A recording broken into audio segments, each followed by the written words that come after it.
चिंता और चिंतन में क्या अंतर है? जयराम कोडवाणीमन। जब कुछ चाहे और वह चाहत पूरी न हो, या जो हमारे पास है उसके जाने का डर सताए, या फिर किसी काम में देरी होने लगे, तो मन परेशान हो जाता है। इसे चिंता कहते हैं। इसमें मन व बुद्धि अशांत हो जाते हैं, चित्त अपनी सामान्य स्थिति से नीचे आने लगता है और ऊर्जा अधोगति में बहने लगती है। जब मन में किसी विचार के मनन से एकाग्रता, शांति, उत्साह और प्रेम का भाव पैदा होने लगे, तो उसे चिंतन कहते हैं। इसमें मन व बुद्धि सूक्ष्म होने लगती है और चित्त अपनी सामान्य अवस्था से ऊपर उठकर ऊर्ध्वगति को प्राप्त होने लगता है।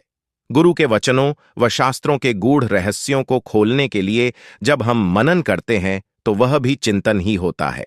चिंता या तनाव दो तरह का होता है, पॉजिटिव व निगेटिव। पॉजिटिव में हम हर बात में अच्छाई खोजते हैं, जिससे विचारों में खुलापन आता है और सुकून व आराम मिलता है। इससे क्रिएटिविटी बढ़ती है और आगे बढ़ने के नए नए रास्ते खुलते हैं। इसी को सकारात्मक तनाव कहते हैं।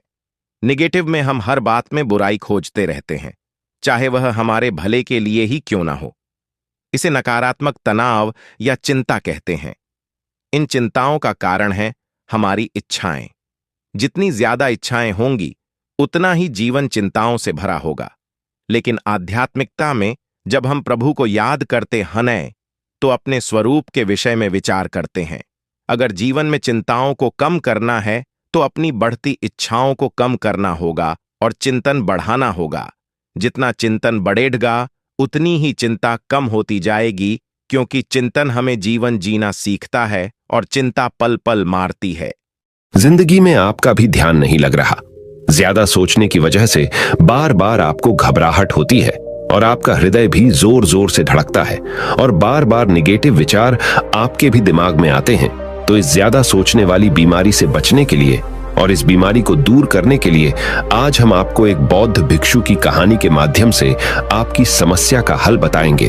तो आज के इस कहानी को पूरा देखें, ताकि आप भी इस कहानी को सुनने के बाद आपकी समस्या से छुटकारा पा सके। तो चलिए आज के कहानी की शुरुआत करते हैं। एक बार चीन के एक हिस्से में बहुत बड़ा मठ था, जहां लगभग 500 भिक्षु रहते थे। वो सभी अपने गुरु के मार्गदर्शन में खुद को जानने का अभ्यास कर रहे थे।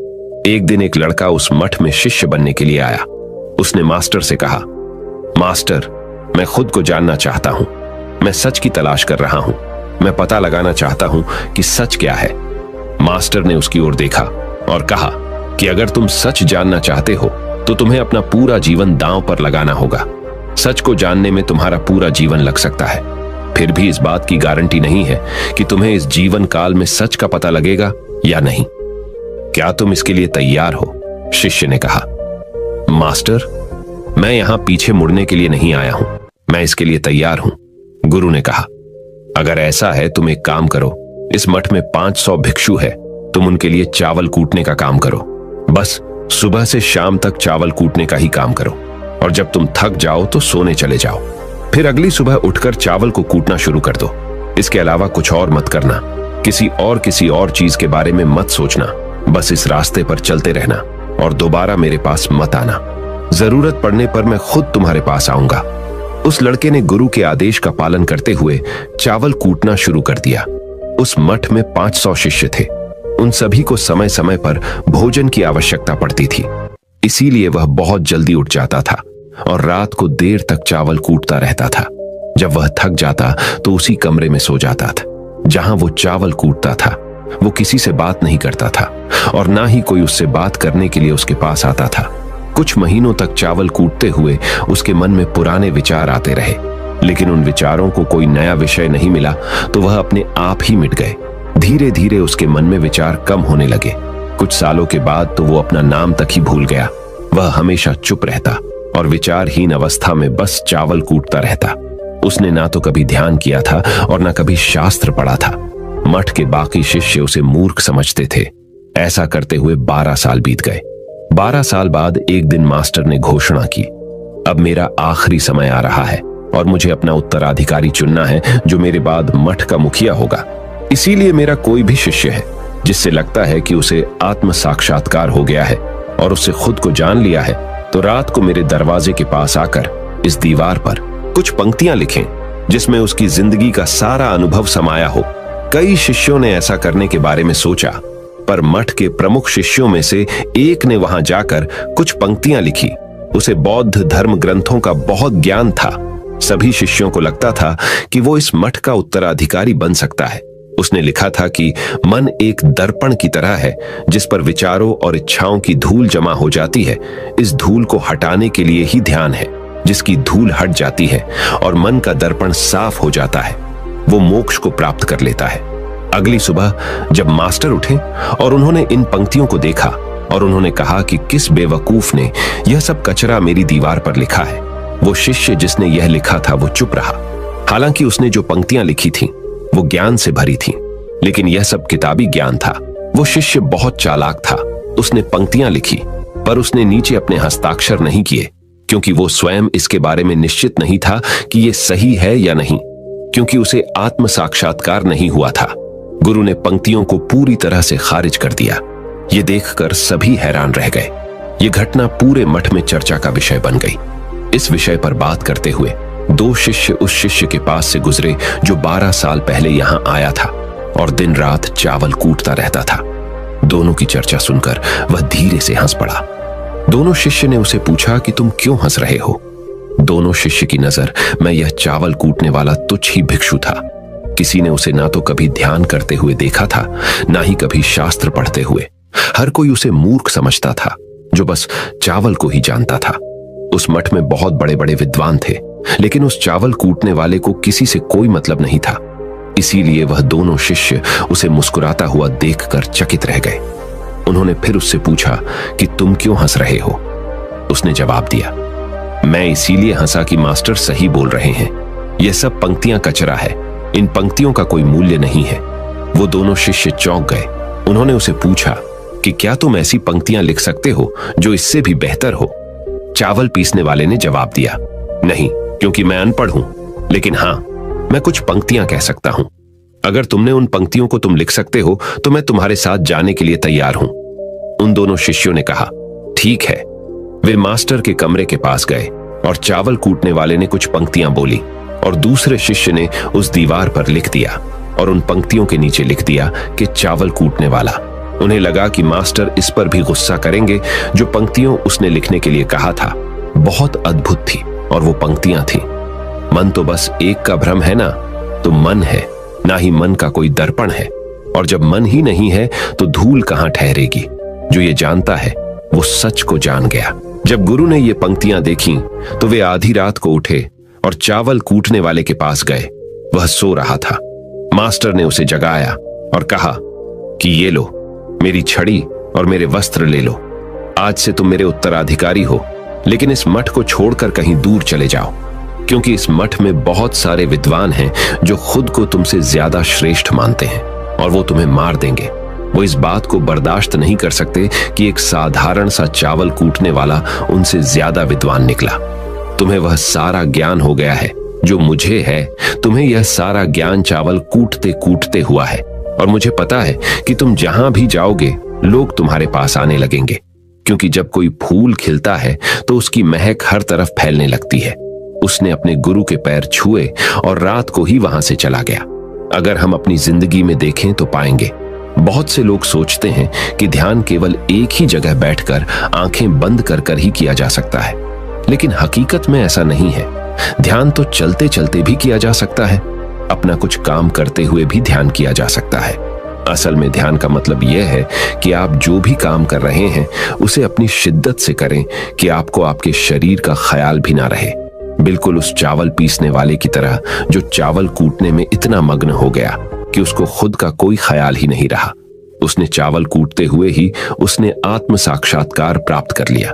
हर समय वर्तमान में रहना और कुछ नहीं सोचना। मन तब तक ही है जब तक विचार है। जब विचार ही नहीं रहेंगे तो मन भी गायब हो जाएगा। जब मन ही नहीं रहेगा तभी तुम अपने आप को अच्छे से जान पाओगे।